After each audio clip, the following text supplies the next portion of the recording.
जब भीष्म पितामह को अर्जुन ने बाणों की सैया पर लेटा दिया, तब भगवान कृष्ण आखिरी बार उनसे मिलने गए। उनको देखकर भीष्म पितामह ने अपने अंतिम शब्द में कहा, हे केशव, मुझे मेरे पिछले 10 जन्म याद है, लेकिन इसके बाद भी मैंने ऐसा क्या बड़ा अनर्थ कर दिया कि आज मुझे ये दिन देखना पड़ा।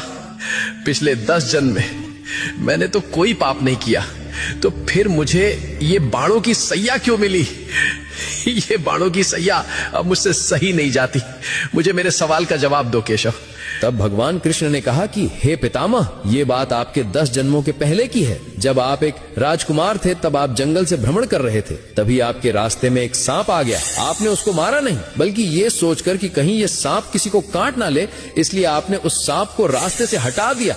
लेकिन गलती से बेचारा सांप कांटों के झाड़ में फंस गया। वो जितनी बार निकलने की कोशिश करता, वो उतना ही कांटों में और ज्यादा फंस जाता था। कई दिनों तक वो सांप उन कांटों में फंसा रहा और भगवान से प्रार्थना करता रहा कि हे प्रभु, इससे अच्छा तो मुझे मार ही देते।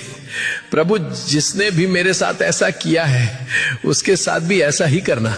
लेकिन पिछले 10 जन्मों में आपने ऐसा कोई पाप ही नहीं किया जिससे आपको उस कर्म का फल भोगना पड़े। लेकिन जब द्रौपदी का चीरहरण हो रहा था, तब आप मौन रहकर भी ये सब देखते रहे थे। आप चीरहरण को रोक सकते थे, लेकिन आपने ऐसा नहीं किया। तभी आप इस पाप का भागीदार बन गए थे। इसी कारण से जैसे वो सांप उस दिन कांटे में फंसा था, आज उसी प्रकार आपको ये कांटे की सैया मिली है। तुम कितने भी बुरे कर्म कर लो, लेकिन उसका फल अवश्य मिलता है, इस जन्म में या फिर अगले जन्म में, लेकिन मिलता जरूर है। भगवान कृष्णा को दिल से मानने वाले भक्त कमेंट में जय श्री कृष्णा अवश्य लिखें।